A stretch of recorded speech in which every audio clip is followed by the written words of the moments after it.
we've already gone green. In fact, they were very much quicker than I thought round the lap. It was Robert Noaker and Will Lucas and Sandy Satulo who locked out the top 3 positions. This is turn 7, and this is where we expect to see some of the battles. Arjuna at the front of the field. It's been Robert Noaker's season, and so far it's been Robert Noaker's weekend as well.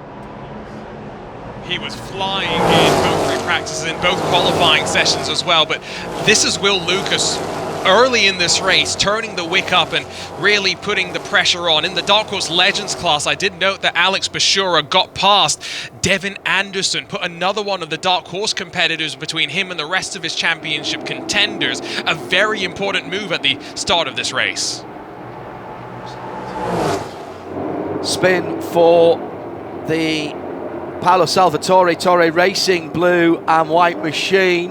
That's down on one of the chicanes, far side of the circuit. He's going to get that back pointing in the right direction into the chicane. And a battle for second position. Marcus Vento in the blue and white car. More blue and white, but with red and black. Behind him is Will Lucas. Just thought about sticking the nose of that Dark Horse R down the inside. Now up onto the banking, 24 degrees, and then sweeping back down into another tight chicane. And this is as tight as it's been. It's a tiny change from back in 2023 for the amount of horsepower and the noise that they make and just the smiles per mile. They are a performance bargain. Change of position there, sliding down the inside. Devin Anderson slipping through there. No, I think that was Sam Paley. Sam Paley in the white car, indeed it was, yeah. Making his move on Alex Buescher, and again, that's not for points, that's just for track position inside of the Dark Horse versus Dark Horse Legends championship fight. Here comes a look to the inside from Will Lucas. And it ends in contact, Arjuna. There was a certain inevitability about that. I could hear it in your voice as you were winding up to that. And Marcus Vento ends up facing the wrong direction. Race control will be looking at that. Sidewall, which has allowed for the cars to just be a lot more nimble, and he'll try this move once again. The chicane just proving to be a passing opportunity, and he's alongside as they get onto the power. That was actually really nicely done. Round the outside in the middle of that chicane before they head back up onto the banking. Position made up by Andrew Agalante then. Sandy Satulo, who started right at the sharp end, just fading a little bit. I think right now Buescher has been given a lot of room as Alfonso Diaz sneaks up the inside of Zachary Lee. These two have been going at it for the last handful of laps. It's been costing them time, and this could end up being now, John, a fight for second in the championship effectively, although Diaz is going to need Lee to struggle a bit more, and the likes of Tate, Diedrichs and Neubauer to get between him and that chrome bullet. Yeah, back to the silver bullet, the chrome car. That's third now in Dark Horse Legends. Overtake happened at turn number 7, and a big amount of Michelin rubber used in the process there, but the gap is opening up. Alfonso Diaz, another driver who's had a great year, great run out at Le Mans, and he enjoying himself at the moment. Meantime, side by side across the line, this one's not over. Down at the first corner, Zachary Lee goes back into that second spot in the Dark Horse Legends. This is such a tough circuit. Make one mistake, even a small one, it costs you momentum and it leaves you really vulnerable. Track quite wide in places, in others more like a street track. Alex Buescher headed out of this race, and that's a slender advantage. That's the difference between second and fourth position as Zachary Lee straight lines the chicane. Did a really good job to avoid those tyre bundles because they are significant and heavy. And there is Zachary Lee dropping from second to fourth, and the championship points will plummet from that. He missed his braking point on that downhill braking area that is a little bit bumpy. Coup for Ford and Ford's Racing and Mustang to be here. The bright yellow number 87 has a problem. Rafa Matos Now, was that a big lock-up? It must have been. How unusual is that on an ABS car? But again, comes back to what we were saying. Rafa Matos for Peterson Racing Group LLC. And that looked like right front Michelin being tortured there. That's not a Dark Horse legend. He's been brilliant. Really close to the wall there on the infield, and that is small margins. If he just clipped the wall there, he could have punctured a tyre, knocked out the tracking on the car, or done some suspension damage. And what, was he an inch away from that, Les? No, he has tucked the mirror in. He 100% made some contact with the wall there. As the white flag flies, that means one more 2.3 miles or 3.73 kilometres around the circuit for the metallic blue and white number 13 of Robert Noaker Racing. It has been another Robert Noaker benefit as he comes to the checkered flag with just one more 45-minute race to go. 45 minutes of racing tonight stands between him and a completely perfect season. He's a bit Mary Poppins at the moment, practically perfect, but one more to go. What a season, what a race for Noaker. 22 seconds is the final tally there. And in the Dark Horse Legends, are we seeing the pendulum moving a little bit towards Spark Performance? Nathan Spark himself a champion in one make racing in IMSA down through the years, and now the Spark Performance name is on the edge of the Dark Horse Legends Championship for 2025. It's not over. They can't celebrate. They cannot be complacent, but this is more than a small step in the right direction for Buescher. It will be 60 points by my math that he has as a buffer heading into that final 45 minutes of racing, but he's got a question to answer here.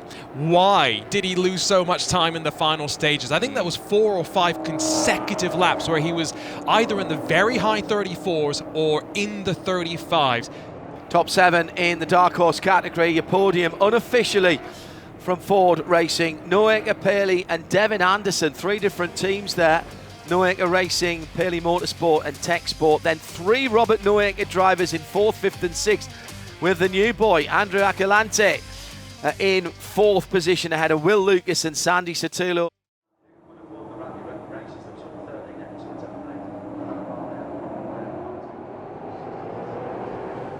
Here's the green flag across the line, 45 minutes on the clock. And we go to our final race of the season. Big trophies to be handed out tomorrow at the Brunch of Champions. Noaker has not had a real challenge for the last couple of races, and he's made a decent start here with Will Lucas right in behind him. Similar coloured cars from those teams. We'll have to keep an eye to make sure they don't change in the darkness. Through to the infield for the first time. This is an infield circuit that has elevation change, that has tricky nuances of different cambers over the top of the brow. Down into turn number 6, the car getting very squirrely, but it is our pole sitter who leads at the hairpin at turn 7. Still got some preparation on the track there after some oil went down earlier on in the day here, and Noaker has lit the afterburners, and Robert Noaker doing Robert Noaker things. As you'd expect, he has started to pull the gap at the front of the field. I think Alex Buescher might have lost a spot to Rafa Matos on the initial race start, and he's now trying to fight back and grab that track position. Why is that important? Well, because now he's got his Dark Horse Legends Championship rivals right on his tail as we head to complete the first lap. And John, we had done the math.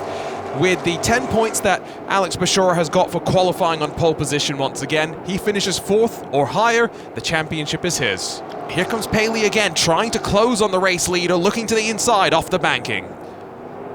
Gets the nose of the Mustang up the inside, and there's a little love tap there to the right rear of the second place car. Those tyre stacks, I'm actually amazed that those tyre stacks haven't gone flying. Buescher still holding on to a top 10 position, but crucially winning in the Dark Horse Legends category with Tate Pritt behind him. Preece just run his fastest lap, and that was nearly a full second quicker than Buescher as we go side by side at turn 7, and this time Paley did get it done down the inside, and here comes Aquilante as well in that black and yellow car.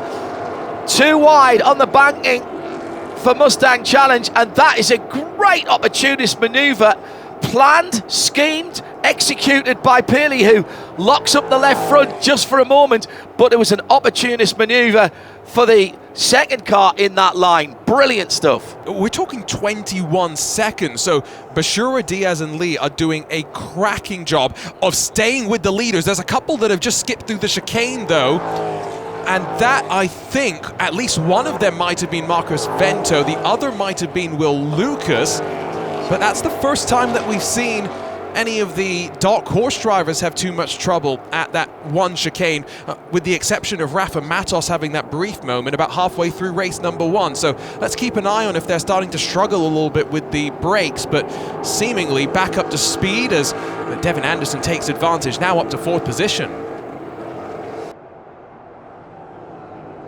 There goes Buescher down the inside, had to make that manoeuvre. There's the number 91. Oh, it's the exhaust, it's the baller exhaust and the muffler, the twin pipes on the right rear. Oh, that's side-by-side action as well. And again, that is that number 18 car, Marcus Vento, the blue and white car, under real pressure from Sandy Satula. They side-by-side on the high banks. That's great to see. Bit of side drafting here. Now, that will slow your opponent down, but I'm not sure. I think they're probably just slowing each other down and allowing Will Lucas to close in through the chicane. This is marvellous stuff, and we've still got 23 minutes left. We haven't even hit half distance yet. It's brilliant stuff. Live from the final race weekend of the season and the last half of our 45-minute race. Street fight from the street cars. Well, not quite, but there's elements of this circuit that look very straight, like, oh, over the top of the brow. That's brave. That's very brave indeed. The cars get very, very sideways down towards turn number 7, all the way down through the gearbox to first, and there's the tap on the back. You can see that one coming, and that will be more damage on the back of Marcus Vento. Sandy Satulo's going to need to be careful now because he's absolutely messed up his exit there, and it's a long run out of that turn 7 hairpin. Now he's given the hole in the air to Will Lucas, who's right with him. Looks like a grip advantage, braking, having to brake so he doesn't run into the back of that 5th place Valvoline car ahead of him, not using the runoff there. Able to cut to the inside, but can't get the overlap. Over the top of the brow through 6. Will go to the right-hand side here and make that blue and white car dive to the inside. That slows them down as they're coming together behind. And that is further back down the field. Oh, are they gonna get going again? Yes, they are. That was Nick Smither, I think. Certainly the 58 involved. Now, who was he close to? That, I think, was Drew Neubayer, the second car there, Arjuna. Just based on the timings, and now smoke coming from the right side of the 58. So that is Smither. They are both moving again. We have a full course yellow. We have a full course yellow. And the field's under control of our champion-elect, going for 12 out of 12. Noaker brings them back into the acceleration zone, which is right in the middle of that chicane, and he's got a huge advantage because of those 2 lapped cars. He goes through. The battle is all behind Paley, Aquilante, Anderson, Vento. Oh, Sandy Satulo very sideways as well there for a moment, and Buescher is in there. He does not need any incident here as he's going past the lap cars. That is a big decision for him even to make that manoeuvre. He's had a great restart. I tell you what, Sam Paley now left on the outside. Is that smoke from an issue from contact with Steven Vijay? He's slow, and here comes Aquilante on the inside. Oh my goodness, what a chaotic restart. And Devin Anderson, the Tech Sport 22, bearing some new colors for this weekend, John. He is looking good to be our vice champion, and he has been very consistent this season as he tries to shove his nose to the inside. Almost 3 across the track going into the hairpin at turn 7. Sam Paley is going to have to nurse this car home for the last 7.5 minutes. There's definitely some bodywork damage. The battle is further up the field. The black and yellow number 32, and this is for the last step on the box. There's been a couple of races where we've seen Devin Anderson try and take the charge to Robert Noaker, including at VIR. He takes the challenge to the back of Andrew Akalante. It's a big bit of contact and some bodywork damage, I'm pretty sure, on the front end of Anderson's machine. And there we go, the hood on now the windshield of the car, and he's headed back to pit lane. Well, he might if he just shuffles down a little bit to see underneath that, but he will not be at speed. That was not a deliberate manoeuvre. Oh, what a considerate driver. He's got his left-hand trafficator on, pulls to the side of the track, but he has no room underneath. I think it's broken the windscreen as well, actually. It wouldn't surprise me. So we're going to have, with 5.5 to go, I think we've got to have the Dark Horse R safety car coming out again, and indeed we do. Yeah, the windscreen, the windshield has been broken.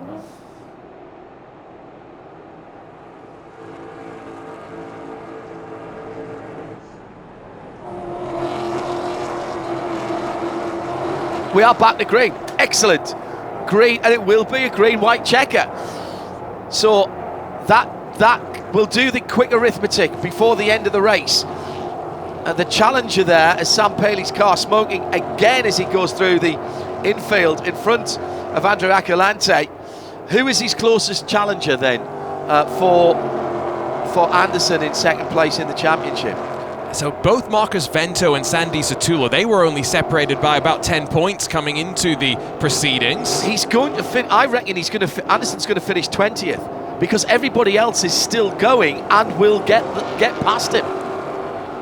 So that is awful for him in the championship standings. If it finishes as this and Anderson drops to 20th, he'll be tied with Sandy Satula for third, and I don't trust my mind right now to go back and work out the tiebreaker. So who goes up to second then? Vento. Oh my goodness. Vento in fourth at the moment. And there's a missed opportunity. That was Vento. That's Vento. We've spoken about him potentially taking second in the championship, and he's lost a couple of places and some real estate. It'll be the white flag this time by, I think. Let's have a look at the starter stand. Or maybe not. No, there's going to be another lap after this. Great restart from Noaker. It gives us an extra 2.320 miles at the end of the season. Marvellous stuff. Noaker by a second over Paley. Akalante in third. Satula Vento down to fifth position. Did lose one spot. And that now means Sandy Satula is provisionally second in the championship. They are fighting fourth and fifth on track to be vice champions behind Robert Noaker. Quick bit of arithmetic by my co-commentator in the Ford Racing Global Arithmetic Centre now, as we're going to call it. We need a Ford branded abacus definitely for next season when we get to this area of the season. What a run by Andrew Akalante as well, sitting at the moment in a podium spot in his first Mustang Challenge weekend. Can't speak highly enough to the progression that we've seen from him as well, right? Building up through those first two practice sessions, and then that first race solid, steady, and now grabbing that podium spot. He will be thrilled, as I think Alex Buescher is going to be, because he's got one more lap to hold on and in a very good position. Alex will have been worried there, but he survived the restart. He's in amongst the Dark Horse runners. He's got that bright yellow car of Rafa Matos behind him. He's got the blue and white number 18 of Marcos Vento ahead of him.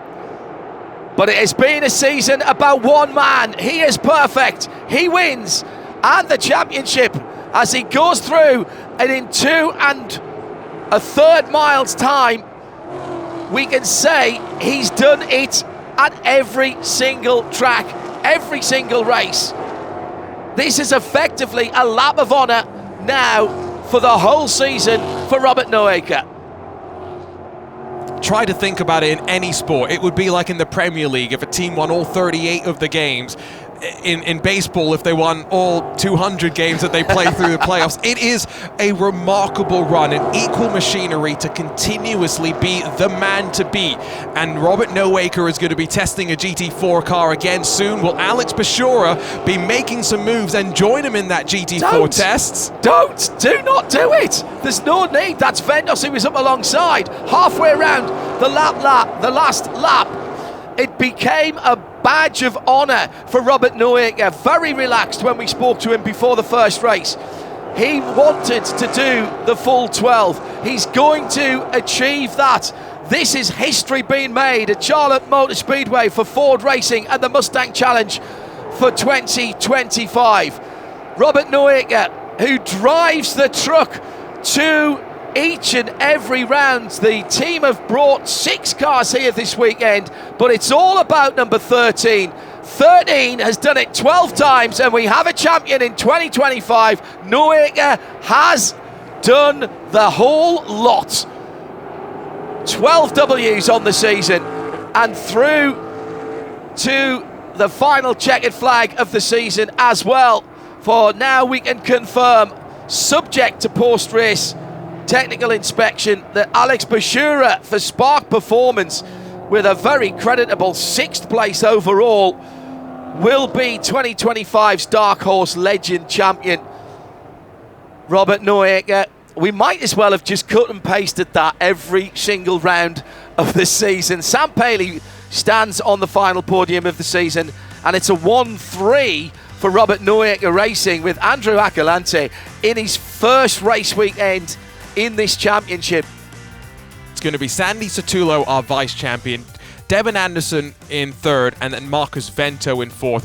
Dark Horse Legends, Alex Buescher, our champion. Zachary Lee holds on to 2nd. Wow. Alfonso Diaz is in 3rd. What a season, what a champion. Perfection is number 13, Robert Noaker. We'll see you next year. Bye-bye.